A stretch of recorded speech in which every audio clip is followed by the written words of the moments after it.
Hello guys, welcome to new video. आज हम inverter का पंखा बनाना सीखेंगे। ये पंखा मेरा जाम हो गया है, वर्क नहीं कर रहा था। जाम होने के कारण वर्क नहीं कर रहा था, तो हमने सोचा कि इस पर आज एक वीडियो बना दी जाए। तो सबसे पहले हम एक पेचकस की मदद से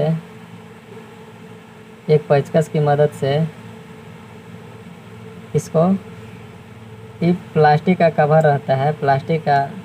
रहता है, इसको निकालेंगे। उसके बाद एक इसमें वाशर लगा हुआ रहता है, जो कि उसको निकालेंगे। निकालने में तो वाशर निकालते हैं, देखते हैं निकलता है कि नहीं या टूट जाता है। हमारा तो एक वाशर टूट गया था और एक निकला। इसको पुश कर अंदर में है ये इसको पुश करेंगे। देखिए दोस्तों, इसको पुश करके इसको खींच लेंगे तो निकल जाएगा। निकल गया। हमने इस पंखे को पहले ही साफ़ कर लिया था और जाम था उसको ठीक कर दिया था, लेकिन हमको ऐसा लगा कि आप टेक्नीशियन दोस्तों को बताना चाहिए, इसीलिए हमने इस पे वीडियो बनाया। और धूल कण इसमें लगे रहते हैं, उसको कपड़े की मदद से साफ़ कर देना है पूरा अच्छी तरह से, ऐसे। और इस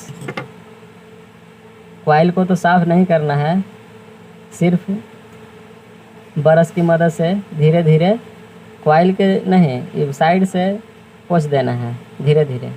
अगर कॉइल को टच कीजिएगा तो ये कॉइल ख़राब हो जाएगा।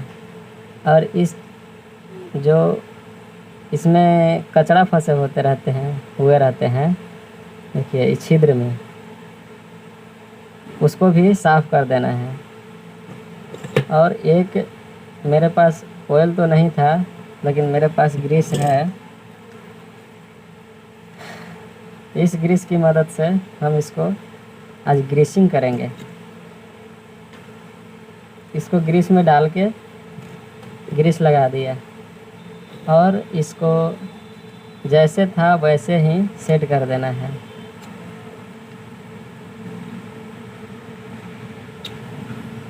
पुश करने के बाद अंदर चला गया। अब ये निकलेगा तो नहीं चलते समय, लेकिन कस के खींचिएगा तो निकल जाएगा।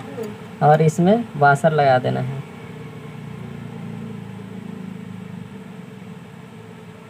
वाशर लगा देना है।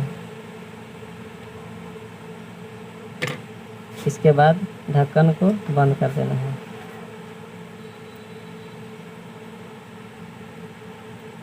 ढक्कन को बंद करके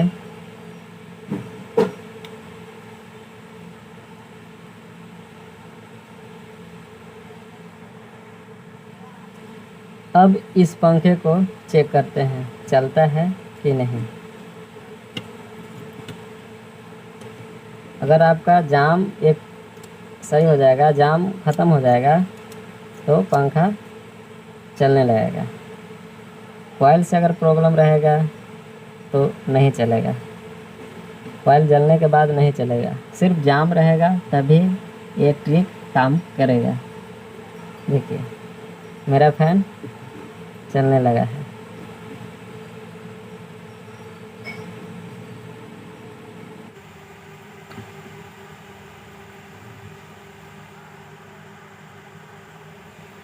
मेरा वीडियो अगर अच्छा लगा तो लाइक करें और सब्सक्राइब करें।